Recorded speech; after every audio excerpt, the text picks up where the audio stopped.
Perkenalkan, nama saya Lorencia Michelle Kurniawati, jurusan Manajemen Sumber Daya Manusia di Universitas Pamulang. Melalui video ini, saya ingin sharing dan menjelaskan mengenai pengadaan sumber daya manusia. Adapun materi yang ingin saya bahas yaitu yang pertama, perencanaan sumber daya manusia. Yang kedua, analisis jabatan, dan yang ketiga yaitu adalah rekrutmen. Baiklah, kita masuk dalam materi yang pertama yaitu tentang perencanaan sumber daya manusia. Pengertian sumber daya manusia adalah kemampuan terpadu dari daya pikir dan daya fisik yang dimiliki individu. Perilaku dan sifatnya ditentukan oleh keturunan dan lingkungannya. Adapun pengertian perencanaan sumber daya manusia menurut Gesteiner adalah perencanaan yang bertujuan untuk mempertahankan dan meningkatkan kemampuan organisasi dalam mencapai tujuan melalui strategi pengembangan kontribusi pekerjaannya di masa depan.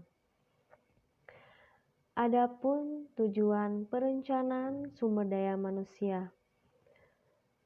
Yang pertama, untuk menentukan kualitas dan kuantitas karyawan yang akan mengisi semua jabatan dalam perusahaan.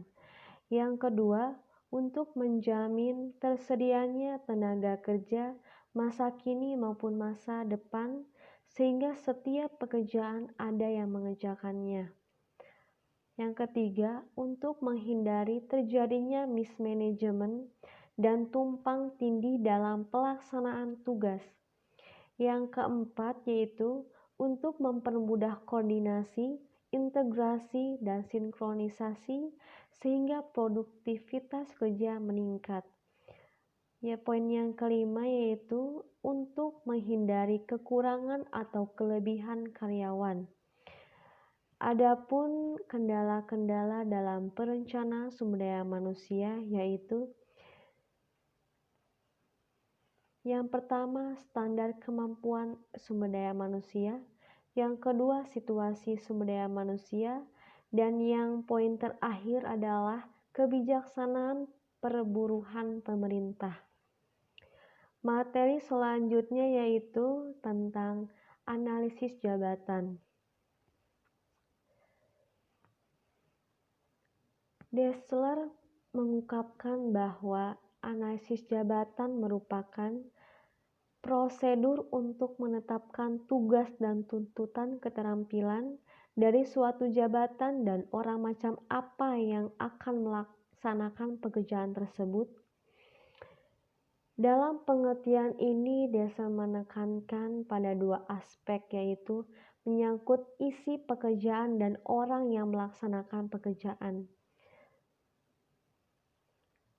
Analisis jabatan memiliki tujuan yang penting dalam perusahaan, antara lain yaitu yang pertama untuk menganalisa dalam rekrut karyawan dan seleksi, yang kedua untuk mengevaluasi kerja serta menetapkan kompensasi yang adil, yang ketiga adalah untuk meningkatkan produktivitas.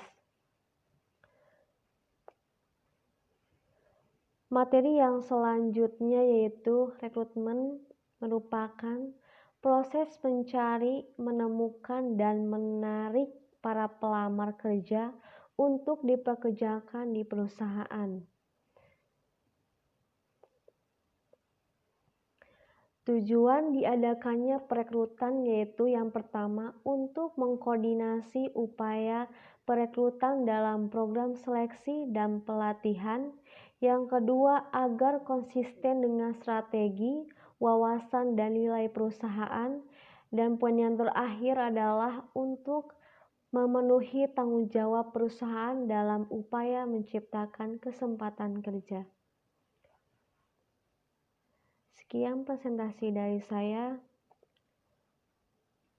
Mohon maaf bila ada kekurangan. Terima kasih.